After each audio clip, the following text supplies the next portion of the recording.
The Kellogg family made billions from your breakfast, but the familiar cornflakes have an origin no one expects.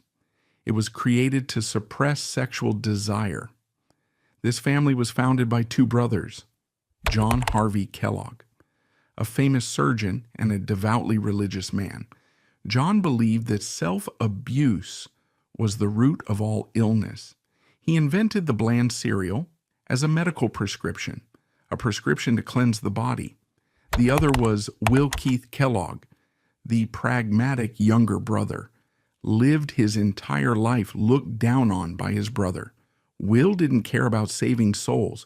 He cared about profit. Will stole his brother's invention. He did one thing that was absolutely forbidden. He added sugar. This is the truth about the Kelloggs. An unforgiving war between two brothers, a war born from jealousy and fanaticism, and it permanently changed America's breakfast. The food that cured sin. The Kellogg dynasty and the entire American cereal industry was born from the unlikely combination of religious fervor and gastrointestinal distress. The Seventh-day Adventist Church, a new American religion that emerged in the mid-19th century, was defined by its belief that the second coming of Christ was imminent. Its co-founder and prophet, Ellen G. White, taught that to prepare their souls for this event, Adventists must first purify their bodies. This health reform movement, as she called it, was a radical holistic doctrine. White preached that the body was a temple for the Holy Spirit. To defile it with meat, alcohol, caffeine, or tobacco was a sin. She advocated for a strict vegetarian diet, hydrotherapy, and, most critically, a rejection of the era's heavy, greasy, meat-based breakfasts. In 1866, the Adventists opened a small, struggling clinic in Battle Creek, Michigan, to practice these principles. It was called the Western Health Reform Institute. For 10 years, it languished, run by well-meaning but medically untrained believers. The first Kellogg to enter this world was John Harvey Kellogg. Born in 1852, John was the brilliant, eccentric, and favored son of a local Adventist family. He was a protege of Ellen G. White herself. She saw in the young, intensely ambitious John the perfect instrument to bring medical legitimacy to her faith. The church elders pooled their money and paid for John's medical education at the finest schools in the country. In 1876, the 24-year-old Dr. John Harvey Kellogg, now a fully credentialed surgeon, returned to Battle Creek and was given total control of the Health Institute. He immediately renamed it the Battle Creek Sanitarium, and he transformed it from a small clinic into a world-famous multi-million-dollar health spa. The San, as it was known, was not a hospital. It was a theocracy of health, and Dr. John was its pope. He was a whirlwind of energy, a brilliant surgeon, a tireless inventor, and a charismatic showman.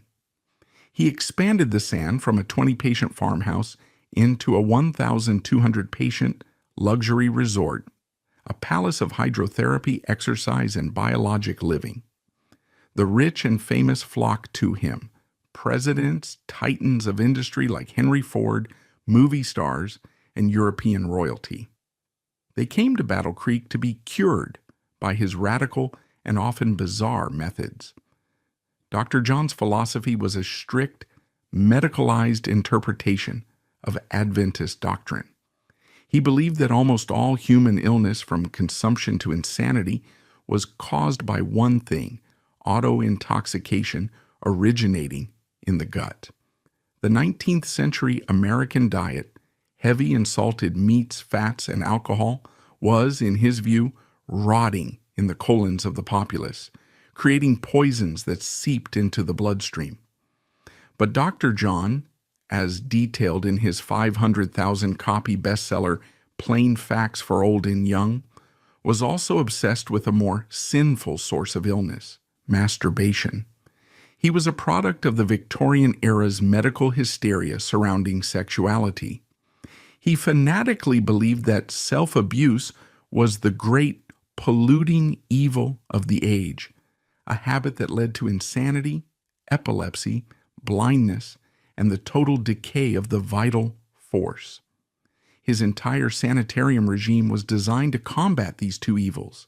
He prescribed rigorous, exhausting exercise. He developed hydrotherapy, subjecting his wealthy patients to dozens of different, often torturous, water treatments, ice-cold enemas, high-pressure douches, and perpetual baths. And most importantly, he prescribed a bland, vegetarian diet. His goal was to create food that was anaphrodisiacal, food so pure, so unstimulating, that it would not inflame the animal passions. This was the central quest of his life, to invent a food that was easily digestible and so bland it would act as a spiritual and physical anti-aphrodisiac. For years, his patients were forced to eat his first invention, zwieback, a rock-hard, twice-baked bread that had to be soaked in water just to be chewed. It was food as penance. While Dr. John was building his medical empire, his younger brother, Will Keith Kellogg, was living in his shadow. Born in 1860, Will was the failure of the family. He lacked his brother's dazzling intellect and charisma. He dropped out of school and in 1880 took a menial $6 a week job at his older brother's sanitarium. He was, in effect, John's personal servant, handyman, and business manager. For the next 26 years, Will Kellogg's life was one of quiet, constant humiliation. Dr. John, the king of Battle Creek, treated his younger brother with open contempt. He called him Willie, the flunky, or just the janitor. Will was forced to run every errand, from bookkeeping and managing the mailroom to, as he would later bitterly recall, taking notes for Dr. John while the doctor was on the toilet. He was never given credit, rarely given a raise, and constantly mocked for his lack of a formal education. He was a gray, silent, mustachioed man, shuffling through the halls of his brother's palace, his pockets filled with notebooks, his mind filled with a simmering, decades-long resentment. Will was not a visionary. He was a pragmatist. He ran the sanitarium's massive multi-million-dollar business operations with meticulous, penny-pinching efficiency, while his brother, the genius, spent money wildly on new exercise machines and grand expansions. And crucially, Will was the one who managed the Battle Creek Toasted Flake Company, the small side business that produced the sanitarium's patented health foods. He was the one who had to deal with the complaints about the rock-hard zwieback. In 1894, this resentment and this practicality collided to create a happy accident. Dr. John was, as usual, obsessed with creating a new, digestible wheat-based food. He and Will were experimenting in the sand kitchen. They had boiled a batch of wheat, but were then called away on urgent business. When they returned, days later, the boiled wheat had begun to ferment slightly. They were about to throw it out, but Will, the frugal manager, insisted they try to salvage it by running it through the rollers, as they always did. But instead of forming a single gummy sheet of dough, the fermented wheat, when rolled, broke apart into dozens of large, thin, individual flakes. Intrigued, they took these flakes and baked them in the ovens. The result was a light, crispy, and surprisingly palatable toasted flake. It was a massive improvement on the jaw-breaking zwieback. Dr. John was thrilled. He had found his perfect medical food. It was easy to digest, and it was perfectly sinfully bland. He called them Granose flakes. But the story didn't end there. According to company legend, the brothers soon tried the same process with corn. The cornflake was born. It was even crispier and had a more appealing nutty flavor.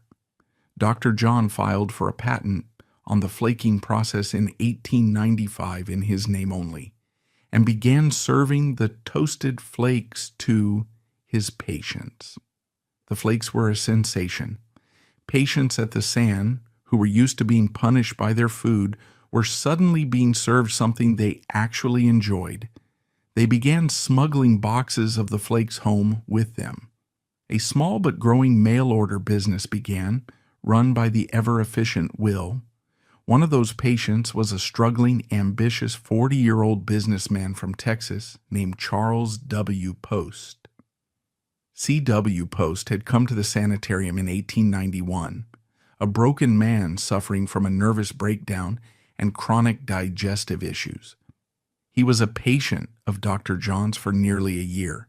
He ate the bland food, he took the water cures, and he listened intently to Dr. John's lectures on health, digestion, and the vast untapped market for clean foods.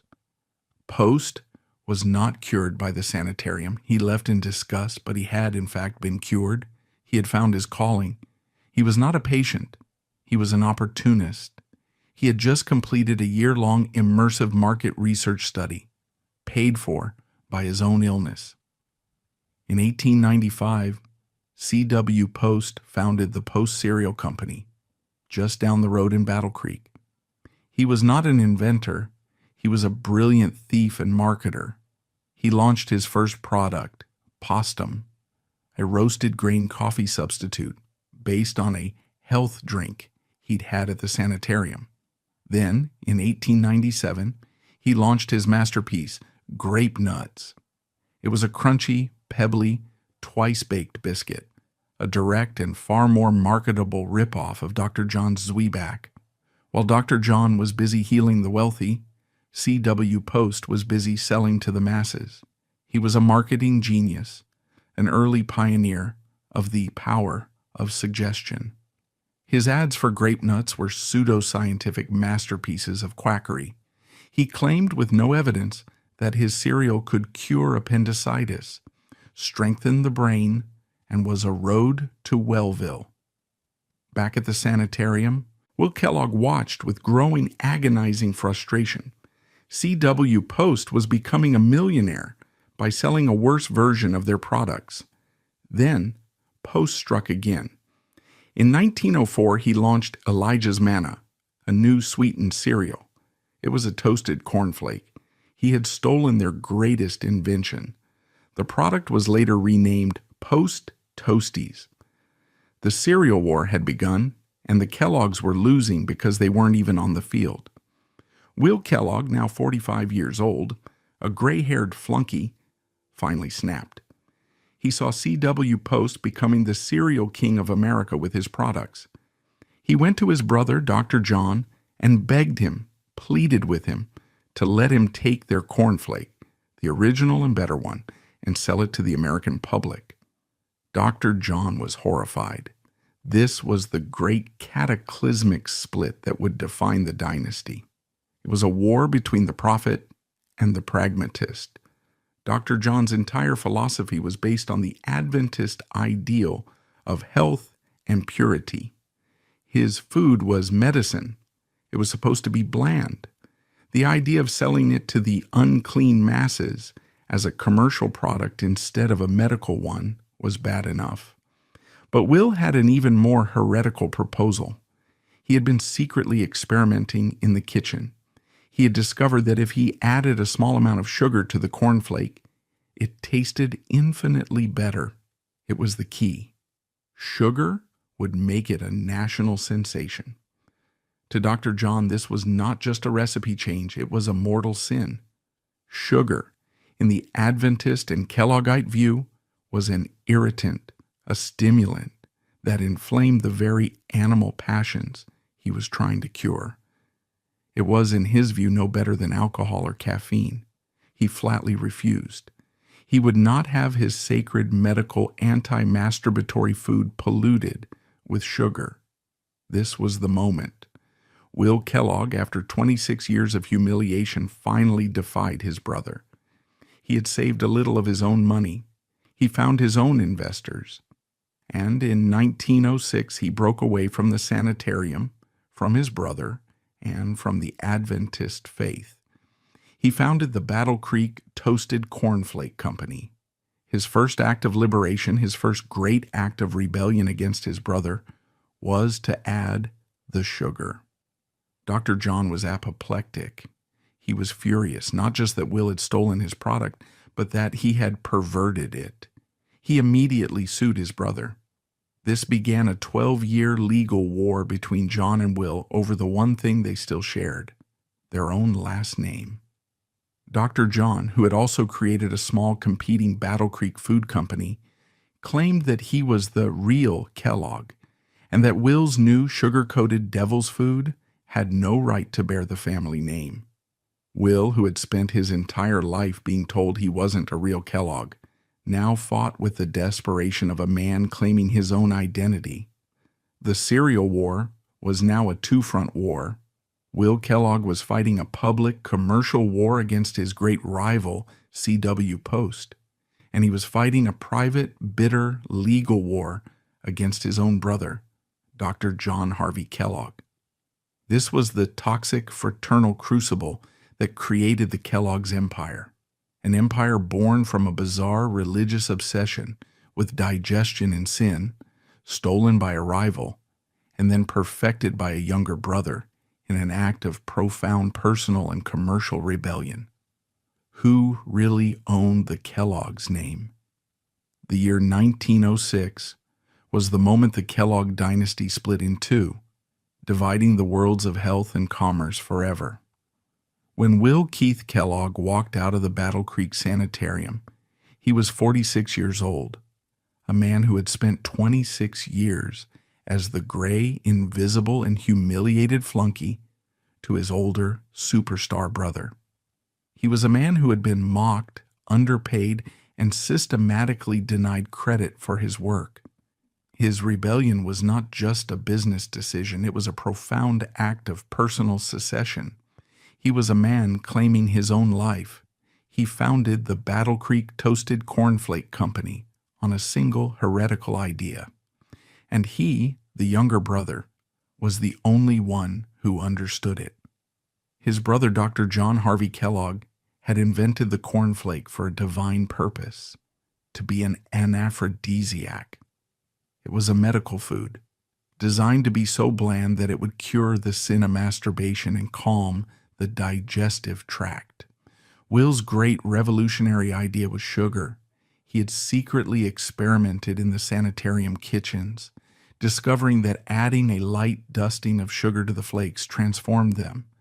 It turned the penance into a pleasure. It took a medical prescription and made it a breakfast food.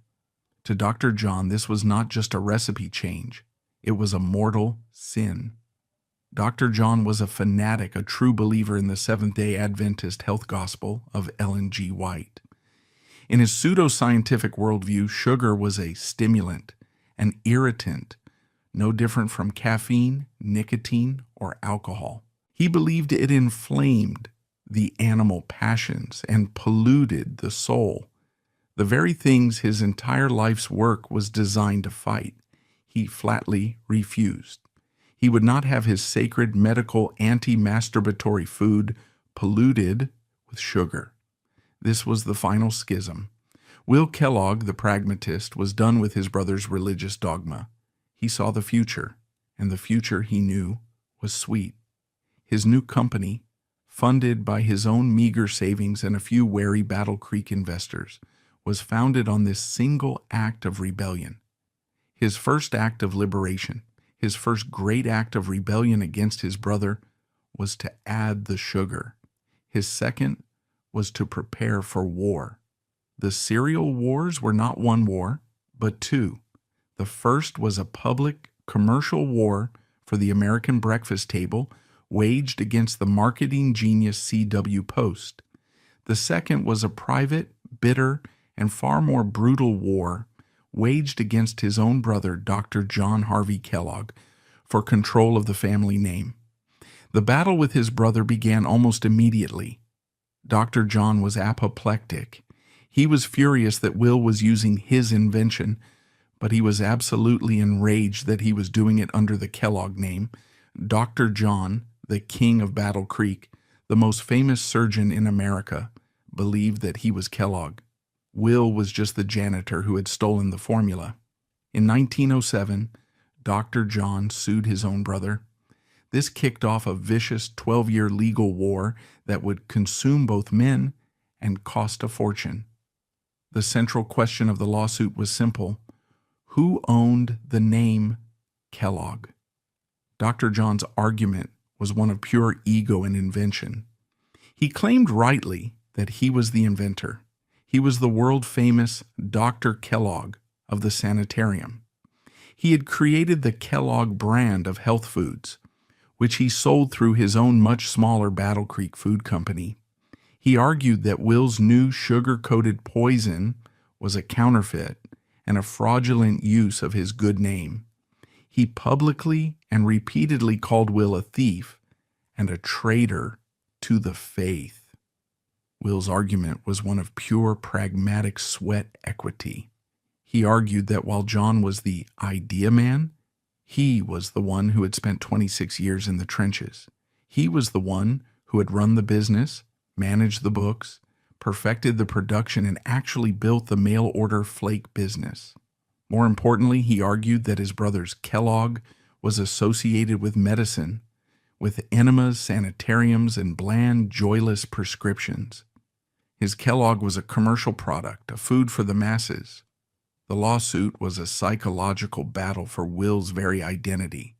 He had spent his entire life being told he wasn't a real Kellogg, that he was the dull one, the flunky. Now his brother was trying to legally erase his name from the one success he had ever had. The quiet, gray-mustached bookkeeper became a lion. He poured his new company's profits not just into advertising, but into hiring the best lawyers in Michigan. He would not give in. The legal battle dragged on for over a decade, a proxy for their simmering fraternal hatred. The battle for Battle Creek was a local spectacle. Dr. John, with his vast resources and global fame, was confident he would crush his upstart brother. But in 1920, the Michigan Supreme Court delivered its final, stunning verdict. The court ruled in total favor of Will Keith Kellogg. The legal reasoning was a masterpiece of simple American pragmatism. The court ruled that while Dr. John may have invented the process, Will had created the business. And crucially, the court affirmed that a man's own signature is his personal property. This was Will's secret weapon. From his very first box of cornflakes in 1906, Will had, in a stroke of marketing genius, put his own flowing signature, W.K. Kellogg, on the front. This was not just branding, it was a legal declaration of independence. He was not selling Dr. Kellogg's medical flakes. He was selling W.K. Kellogg's commercial flakes. The court agreed. Will was granted the exclusive commercial rights to use the Kellogg name on cereal. Dr. John, the great man, the king, was humiliated. He was legally barred from using his own name on his own cereal products. He was forced to rename his company's flakes to obscure brands like Sanitarium Bran and Zwieback. Will had won. He had legally wrested his own identity from his brother. The 12-year million-dollar legal war was over. The two brothers, it is said, never fully reconciled. They would die as bitter enemies, two kings of the same town, ruling over two separate warring empires, John's empire of health and Will's new, rapidly expanding empire of profit. While this bitter family war was being fought in the courts, Will Kellogg was fighting his second public war against the reigning cereal king, C.W. Post. Post was the enemy Will could see. He was the ex-patient, the thief who had stolen Dr. John's ideas from the sanitarium and gotten rich. Post was a marketing gimmick genius. His grape nuts were a smash hit, thanks to wild pseudo-scientific ads claiming they could cure appendicitis and clear malaria, and most famously, build new brain cells. His cornflake knockoff, Post Toasties, was already on shelves, dominating the market. Will Kellogg, the quiet bookkeeper, now had to become a marketer. And it turned out he was a natural. He was not a snake oil salesman like Post. He was a brand builder. He understood that to win, he had to sell not just a product, but an idea. He poured every dollar he had, not into his factory, which he built in 1907, but into advertising. He launched the first massive national advertising campaigns in American history. His strategy was brilliant. He attacked Post's theft by emphasizing his own authenticity. The tagline was simple: the genuine toasted cornflakes. He put his signature on the box as a seal of genuineness. He also avoided Post's wild, unprovable medical claims, focusing instead on purity, taste, and health. He created one of the most iconic mascots in advertising history, the sweetheart of the corn. His boxes featured beautiful, rosy-cheeked women in cornfields holding his product. This was not Dr. John's anti-aphrodisiacal health food. It was a vibrant, wholesome, and subtly appealing product. The cereal war between Kellogg and Post became an advertising arms race.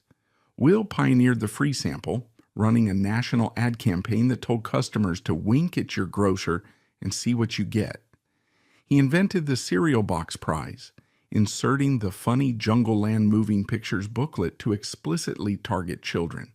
He also targeted women directly with his famous Wednesday is Wife Saver Day campaign, arguing that cornflakes freed women from the drudgery of cooking a hot, greasy breakfast. Will Kellogg's strategy was a total success. He was out-marketing the marketer. The public, sensing the authenticity of his product and preferring his sugar-coated taste, began to abandon Post Toasties. By 1920, the year he finally won the lawsuit against his brother, Will Kellogg had also won the war against C.W. Post. Post himself, suffering from depression and illness, had died by suicide in 1914. The Kellogg Company was now the undisputed king of the cereal industry, controlling over 40% of the American market. With his two great wars won, Will Kellogg, now in his 60s, began to build his empire in earnest. He had his father-in-law's old patent for a new kind of health cereal, a pure wheat bran product. In 1916, he launched it as Kellogg's All Bran. It was an instant hit. He had brilliantly marketed his brother's digestive health concept for regularity, a polite euphemism for bowel movements. In 1928, he launched his next great innovation, Rice Krispies. This was a stroke of pure marketing genius. The product's selling point was the sound it made. In 1932, his ad agency created the three most famous mascots in the industry: Snap, Crackle, and Pop. This was the final definitive betrayal of Dr. John's legacy. Dr. John had created cereal as a medicine to stop stimulation. Will was now selling cereal as pure fun, a noisy cartoon character covered stimulant aimed directly at children. The growth was staggering, just as the outline described. The company's revenue exploded, growing 50 times over. The small $1 million a year venture of 1910 had become a $50 million a year global powerhouse by 1940. Will, unlike his insular brother, was a globalist. He began a massive international expansion. He built his first foreign factory in Canada in 1924. That same year, he opened his second in Australia. He then invaded Europe, opening a massive plant in Manchester, England in 1938. The sun, as they said of the empire, never set on a Kellogg's breakfast. His business strategy was total vertical integration. He controlled the cornfields in Michigan and Nebraska. He owned the printing plants that made his iconic red and green boxes. He owned the ad agencies. He controlled every step of the process, a strategy that cut his costs by 25% compared to his rivals. This absolute dominance inevitably attracted the attention of the U.S. government. The cereal war had not created competition. It had created an oligopoly. By the 1950s, the Big Three, Kellogg, Post, and their new rival General Mills, controlled almost the entire American breakfast market. The Department of Justice and the FTC launched investigations, accusing the companies of being a shared monopoly and engaging in anti-competitive practices. These legal challenges, which would flare up again in the 1970s, were a testament to Will's total success. He had not just won the cereal war, he had ended it, leaving a few giant victors to divide the spoils. By the time he stepped down, Will Keith Kellogg, the flunky, the janitor, was one of the richest and most powerful men in the world. He had built his kingdom of cornflakes, but it was a kingdom built on a foundation of profound personal tragedy. The brother who had given him his start was now his bitterest enemy. The religious faith he was raised in had been discarded for profit. The health food he had started with was now a sugar-coated, cartoon-covered commodity. The final ironic chapter of this family schism was written in their philanthropy. Dr. John Harvey Kellogg, the prophet, saw his own empire crumble. His beloved sanitarium, a temple of biologic living, was a financial dinosaur. It could not survive the Great Depression. In 1942, the San went bankrupt and was sold ignominiously to the U.S. Army to be used as a military hospital. John Harvey died a year later, in 1943, a man whose medical vision was largely dismissed as quackery, his business legacy a total failure. Will Keith Kellogg, the pragmatist, had the last laugh. In 1930, he, a man who had been paid $6 a week, established the W.K. Kellogg Foundation. He endowed it with the bulk of his massive $600 million fortune. It became and remains one of the largest and most powerful philanthropic foundations on earth. And, in a final symbolic act of fraternal separation, Will's foundation was dedicated not to his brother's religious or eugenicist obsessions, but to the practical, progressive cause of helping children. The two brothers, who had fought a 12-year legal war over their own name, had created two separate warring legacies that would outlive them by centuries. John's legacy of controversial medical fanaticism and Will's legacy of a global, sugar-coated industrial empire, the two dark secrets of the Kelloggs. The Michigan Supreme Court decision in 1920 was not just a legal verdict. It was a judgment of Solomon that cleaved the Kellogg dynasty in two. It was the moment of fission that created two separate warring legacies. When Will Keith Kellogg won the exclusive commercial rights to his own last name, he had legally and finally killed his identity as his brother's flunky. He was now W.K. Kellogg, the founder of the Kellogg Company, a man free to pursue his own destiny. And Dr. John Harvey Kellogg, the king of Battle Creek, the man who believed he was the one true Kellogg, was left with his sanitarium, his radical medical theories, and a profound bitter resentment. The cereal wars were over.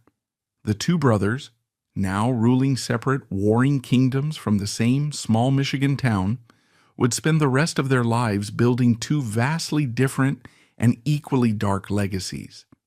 This was the great moral and ethical schism of the Kellogg family. Both brothers, in their own way, were building empires based on profound sins and abuses.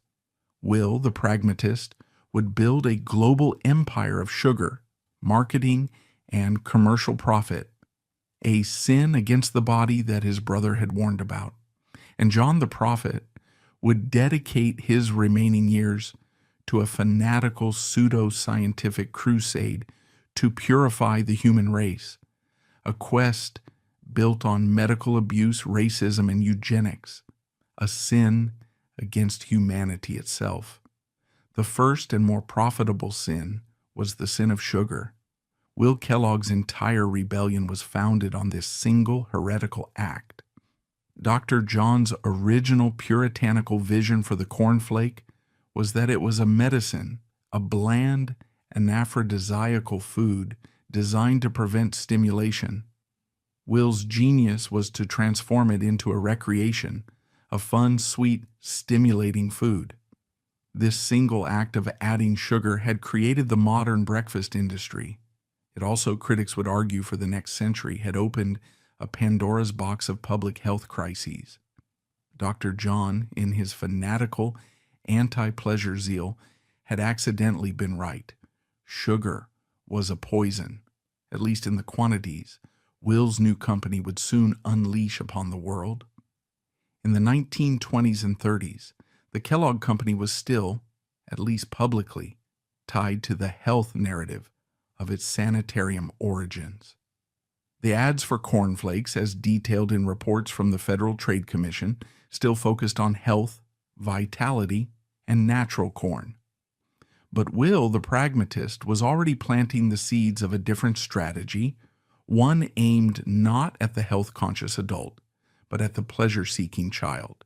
His creation of Rice Krispies in 1928 and its iconic mascots, Snap, Crackle, and Pop, in 1932 was the first great shift. The cereal's primary selling point was not nutrition. It was fun, a noisy experience. But the true final betrayal of the health mission came after Will's retirement, when the company he had built was in the hands of his corporate successors. In 1952, they launched the product that represented the final total victory of Will's commercialism over John's fanaticism. They launched Kellogg's Sugar Frosted Flakes. This was not health. This was candy disguised as breakfast.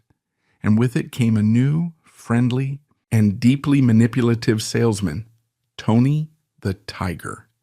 This was the perfection of Will's Snap, Crackle, and Pop strategy. The company was no longer marketing to the adults who bought the food. It was marketing directly to the children who demanded it. The cereal war had evolved. It was now a psychological war for the minds of American children, waged on the new powerful medium of television. Throughout the 1950s, 60s, and 70s, Kellogg, along with its rivals Post and General Mills, engaged in a sugar arms race. They launched Fruit Loops, Apple Jacks, and Frosted Mini Wheats. These were no longer grain products. They were sugar delivery systems, often containing 40 to 50% sugar by weight. The sin of Will Kellogg had been institutionalized. The Kellogg Company had become one of the key contributors to the American obesity epidemic and the crisis of type 2 diabetes, a charge that public health officials began to levy with increasing force in the late 20th century. The company that had been founded to cure digestive illness was now a primary cause of metabolic disease.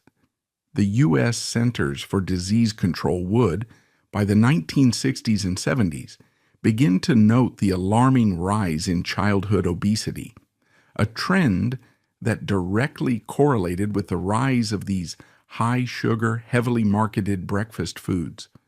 The government, which had been investigating the Cereal Trust for anti-competitive practices since the 1930s, finally began to act on the content of the products. In the 1970s, the FTC launched a massive multi-year investigation into the big three cereal makers. The charge was no longer just monopoly. It was deceptive and unfair advertising aimed at children. The FTC reports from this era were damning. They accused the companies of using sophisticated, cartoon-driven psychological warfare to sell sugar-laden products to children who had no concept of nutrition. They alleged that the company's relentless TV ad campaigns, which cost hundreds of millions of dollars, were unfair under the FTC Act because they exploited the vulnerability of young children. The cereal war, once fought over patents and trademarks, was now a legal and moral battle over the health of America's youth. This, then, was the dark legacy of Will Kellogg's commercial sin. He had won the war against his brother, but at the cost of the company's soul. But while Will was building an empire on the sin of sugar, his estranged brother, Dr. John Harvey Kellogg, was building a very different and far more terrifying kingdom, an empire of eugenics. This was Dr. John's dark past. After losing the lawsuit in 1920, Dr. John, humiliated and barred from using his own name on his cereals, did not retreat. He doubled down. He still had his Battle Creek Sanitarium, his Temple of Health, and his global fame as a surgeon and health guru. He channeled all his prodigious obsessive energy into his true passion, a cause he believed was far more important than cornflakes: the purification of the human race. John Harvey Kellogg was one of the most prominent, powerful, and fanatical leaders of the American eugenics movement. Eugenics was a popular, progressive pseudoscience of the early 20th century, a movement embraced by elites from Ivy League presidents to Supreme Court justices. It argued that human society could be improved by better breeding. It advocated for encouraging the fit to reproduce and, critically, preventing the unfit from having children. For Dr. John, this was not a side hobby. It was the central theme of his entire medical philosophy. His obsession with diet, clean living, and most of all masturbation was all tied into this eugenicist worldview. In his infamous 500,000 copy-selling book, Plain Facts for Old and Young, Dr. John laid out his horrifying theories. He argued that self-abuse was the greatest cause of racial decay. He believed it drained the vital force from America's youth, leading to a degenerate race of weak-minded, sickly people. It was, in his view, a self-pollution that was destroying the purity of the race. His cures for this sin, which he advocated for in his book and practiced on his patients, were nothing short of medical torture. This was not just a conflict of interest. It was a profound abuse of his medical and religious authority. For young boys, he advocated circumcision without anesthesia, believing the brief pain would be a salutary punishment and a powerful deterrent. For more persistent cases, he advocated threading a silver suture through the foreskin, a painful wire designed to make erection impossible, a practice he claimed to have used on himself as a young man. For girls, he was even more brutal. He recommended the application of pure carbolic acid to the clitoris, chemically burning the nerve endings to destroy all capacity for unnatural pleasure. In extreme cases, he advocated for female genital mutilation. This was the man who had invented breakfast cereal. This was the prophet of health. In 1906, the same year Will founded his company, Dr. John founded his great life's work, the Race Betterment Foundation. This was the official heavily funded engine of his eugenicist campaign. From the headquarters of the Battle Creek Sanitarium, he hosted national conferences on race purity, bringing together the leading eugenicists of the day. But his work was not just theoretical. Dr. John, as the chief surgeon of the sanitarium, had the power to act on his beliefs. He was a leading advocate for forced sterilization. Michigan, like 30 other states at the time, had passed laws allowing the state to forcibly sterilize mental defectives and the feeble-minded. Dr. John was one of the policy's most enthusiastic practitioners. He sat on the Michigan Board of Health, which approved these sterilizations. According to his own records and reports from the Michigan Historical Society, he performed dozens of these operations, sterilizing patients, often young, poor, or immigrant women, whom he personally deemed unfit to reproduce. He was, in effect, using his medical authority to enact his racial purification theories on the vulnerable people in his care. This eugenicist worldview was also, as his biographer Howard Markel meticulously documented, inherently racist. The Battle Creek Sanitarium, the Temple of Health, was an exclusively white institution. Dr. John, who wrote extensively about racial decay, refused to admit African American patients. His vision of race betterment was for the betterment of the white race alone. This was the dark, parallel legacy of the Kellogg name. Dr. John's sin was not commercial like his brother's. It was a sin of fanaticism, a medical and moral abuse of power that used the language of health and religion to justify a campaign of racial and social purification. The internal legal war between the brothers, which had raged from 1907 to 1920, was in this light not just a fight over a trademark. It was a battle for the soul of the Kellogg name. Dr. John's legal argument was essentially a moral one. I am Dr. Kellogg, the man of science and health. He is Will, the flunky, and he is defiling my good name with his poisonous, sugar-coated product. He is committing a fraud against the public by associating his sin food with my health food. Will's legal argument was purely commercial. I am W.K. Kellogg. This is my signature. I built this business from nothing while he did nothing but sue me. I have the right to my own name, and I have the right to sell a legal product. When the Michigan Supreme Court ruled for Will in 1920, it was a landmark victory for commerce over ideology. The court did not care about the moral or religious implications of sugar. It cared about trademark law and individual identity. The verdict was a declaration that Will's new, commercial, sinful definition of Kellogg was the legally dominant one. Dr. John the Prophet had been legally cast out of his own family's commercial legacy.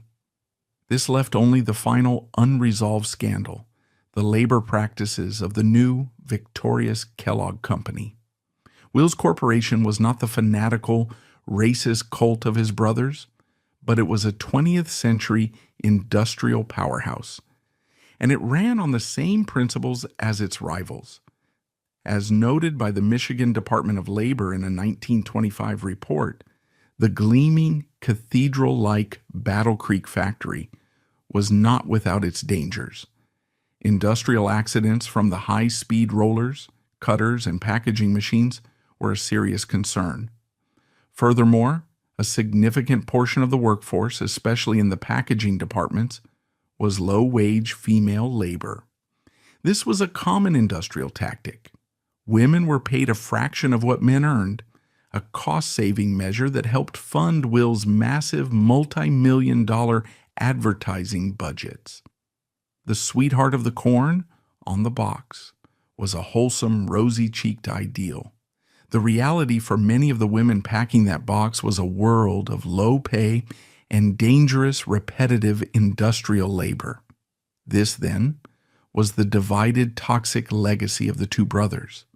They had started with a single, accidental invention, but their personal, bitter, and lifelong internal conflict had split the family's legacy.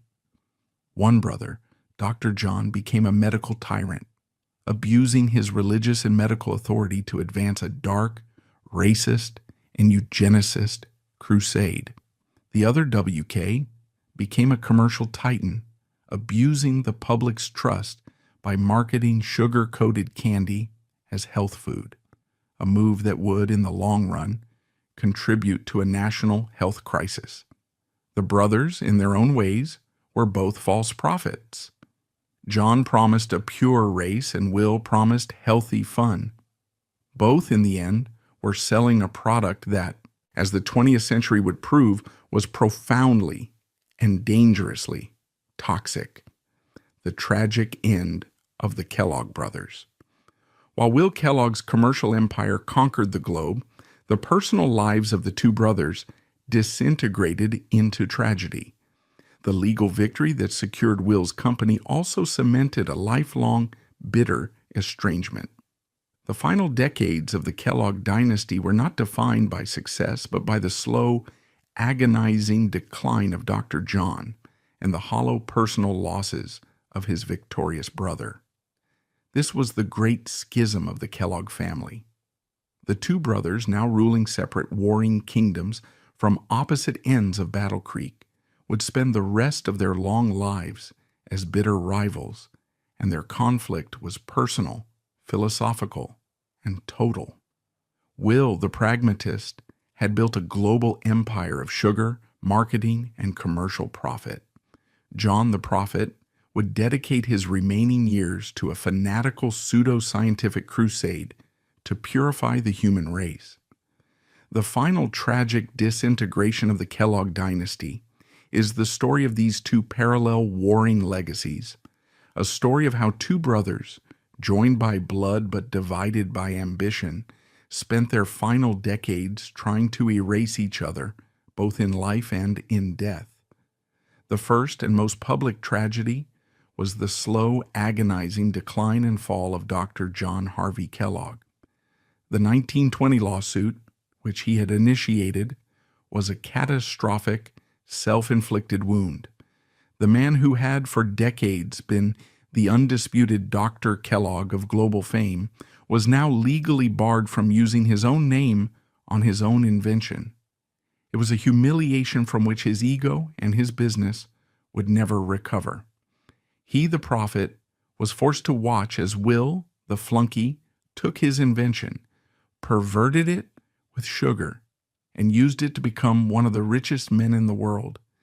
Every red and green Kellogg's box that rolled off his brother's production line, every W.K. Kellogg signature on a national advertisement was a personal public insult. Dr. John, in his fury, tried to compete. He still had his own small company, the Battle Creek Food Company, the original health food business of the sanitarium. He continued to produce his own pure cereals, like Sanitarium Bran and Zwieback, but he was a prophet, not a businessman. He was certainly not a marketer. He was pathologically incapable of compromise. He refused to add sugar. He refused to use gimmicky cartoons or frivolous advertising. His cereals were, as they had always been, health foods, which meant they were bland, unappealing, and expensive. He was trying to sell penance in a box while his brother was selling pleasure. The result was a foregone conclusion. Will's company, fueled by a multi-million-dollar advertising budget, conquered the world. John's company, fueled by his own righteousness, languished and failed. It was a daily public humiliation played out on the grocery store shelves of America. But Dr. John still had his true kingdom, the Battle Creek Sanitarium. The San was his fortress, his temple of biologic living, the multi-million-dollar palace where he was still a king.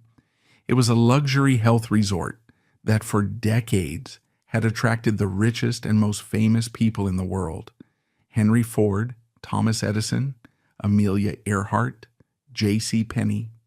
They all flocked to Battle Creek to be cured by the great Dr. Kellogg, to submit to his bizarre, theatrical, and often torturous treatments, his ice water enemas, his yogurt douches, his electric light baths, and his 5-mile health marches.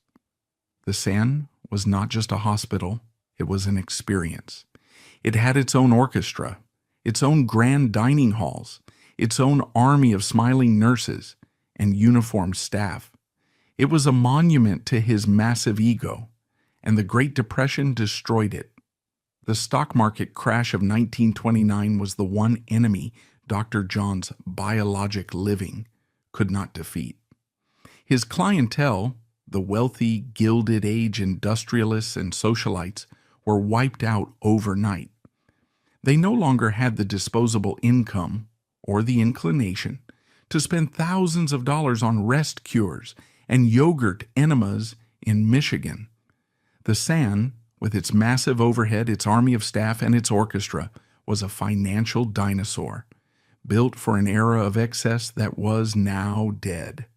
While Will's company was, ironically, thriving in the Depression, his cheap 10-cent boxes of cornflakes were a staple food for a starving nation. John's luxury temple was bleeding money. Dr. John, the genius who had always mocked Will's janitor mind, was now revealed to be a catastrophically bad businessman. He was financially inept. He had poured the Sands' money into his other fanatical projects, particularly his Race Betterment Foundation. He had no cash reserves. He was, for the first time in his adult life, in debt.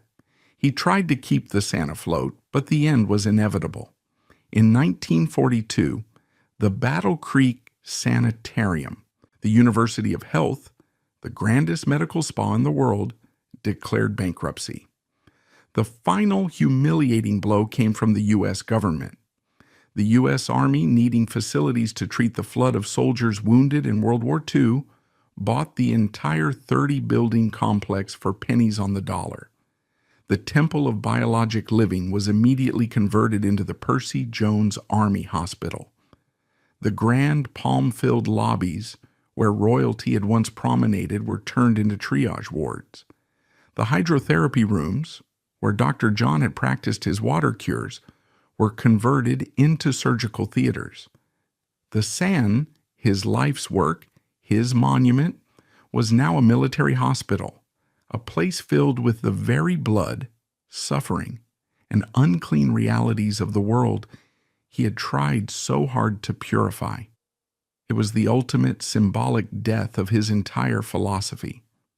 Dr. John Harvey Kellogg, the king of Battle Creek, was now a king without a kingdom.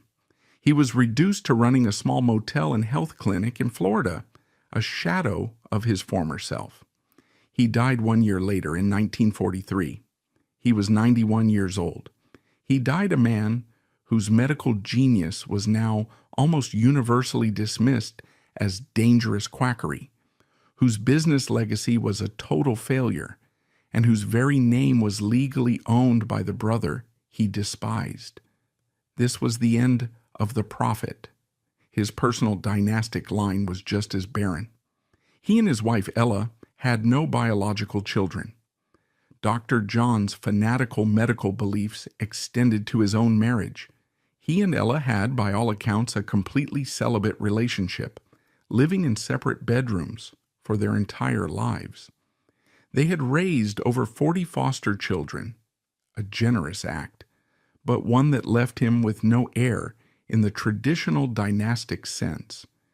His branch of the Kellogg legacy, with all its eugenicist obsessions, was a biological and ideological dead end. While Dr. John's empire was crumbling, the empire of his brother, Will Keith Kellogg, was conquering the world. But this victory was, in its own way, just as riddled with personal tragedy. Will, the pragmatist, had won the war.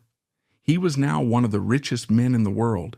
He was the serial king, but he was a king who ruled over a broken and tragically cursed family. The man who had spent his life battling his brother had, in the end, created an equally toxic dynamic with his own children. Will, who had been raised in the shadow of a genius brother, had no patience for weakness, especially in his own sons. His relationship with his son and chosen heir, John Leonard Kellogg, was a disaster. J.L. was not his father. He was not a ruthless businessman. He was, by all accounts, a quiet, sensitive, and bookish man, more interested in agriculture and biology than in advertising or production lines. Will, in a brutal echo of his own father, mistook this sensitivity for weakness. He forced J.L. into the company, grooming him for leadership, but he treated him with the same impatience and contempt that Dr. John had once shown him.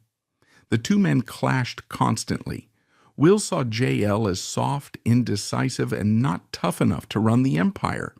He would publicly humiliate his son in board meetings, undermining his authority.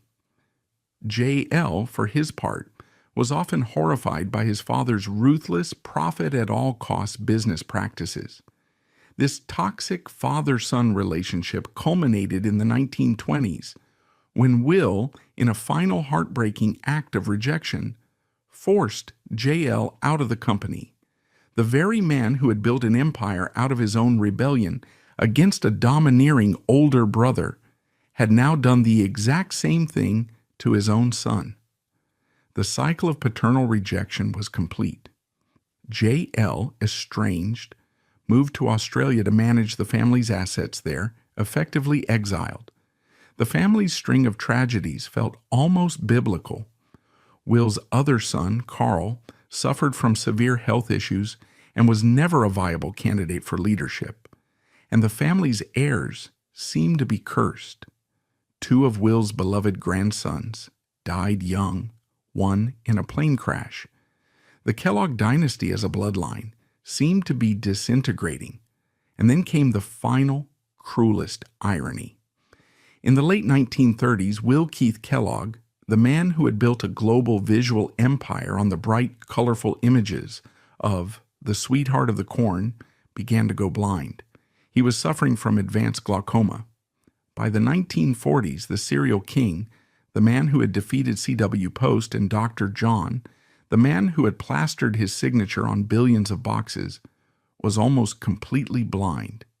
He was a blind king, a recluse, living out his final years at his vast winter estate in Pomona, California. A man who could hear his company's success on the radio, but could no longer see the empire he had built. This was the state of the Kellogg family in its final act. Two old, bitter, and isolated men. Dr. John, his empire in ruins. W.K., his family in tatters. They had lived in the same small town for over 40 years as warring neighbors. After the 1920 lawsuit, they had almost no contact. They died just 8 years apart, John in 1943, Will in 1951, as bitter enemies. But their final acts in life were their foundations, and these foundations were their final posthumous declaration of war against each other. Dr. John Harvey Kellogg's legacy, the one he had tried to build, was his Race Betterment Foundation. This was his gift to humanity, a foundation built on the dark, pseudoscientific, and racist principles of eugenics. It was his plan to purify the human race by sterilizing the unfit and promoting the pure. It was a toxic, hateful, and fanatical ideology that, after his death, quickly and quietly faded into obscurity, an embarrassing evil footnote to his story. Will Keith Kellogg's legacy was the W.K. Kellogg Foundation. In 1930, at the height of the Depression, Will, now fantastically wealthy, placed the bulk of his $600 million fortune into this new foundation. It was, at the time, one of the largest philanthropic gifts in human history. The motive was the key. This was Will's final checkmating move against his brother. In a final symbolic and profound rejection of Dr. John's entire eugenicist worldview, W.K. Kellogg dedicated his entire fortune not to improving the race, but to helping children. Not the fit children, not the pure children, but all children, especially the vulnerable, the poor, and the disadvantaged, regardless of their race or fitness. The charter of the W.K. Kellogg Foundation was a direct, philosophical refutation of the Race Betterment Foundation. It was the ultimate, final refutation from the pragmatic brother. The dynasty of the battling brothers from Battle Creek was now, finally, over. It had left behind no unified family, no bloodline of heirs to fight over the spoils. The family, as a cohesive genes, was dead. The name Kellogg was now permanently split. There was the Kellogg Company, the commercial sugar-based empire, now run by a line of professional, non-family managers. There was the W.K. Kellogg Foundation, a separate, independent, philanthropic giant, one of the richest in the world, dedicated to social good. And then there was the other Kellogg, the ghost of Dr. John, a dark legacy of medical quackery, racism, and eugenics. The two brothers, in their lifelong bitter war, had ensured that the Kellogg dynasty would never be a dynasty at all. There were no heirs, no shared vision, no united family. There were only two warring legacies, born from a single accidental fermented batch of wheat.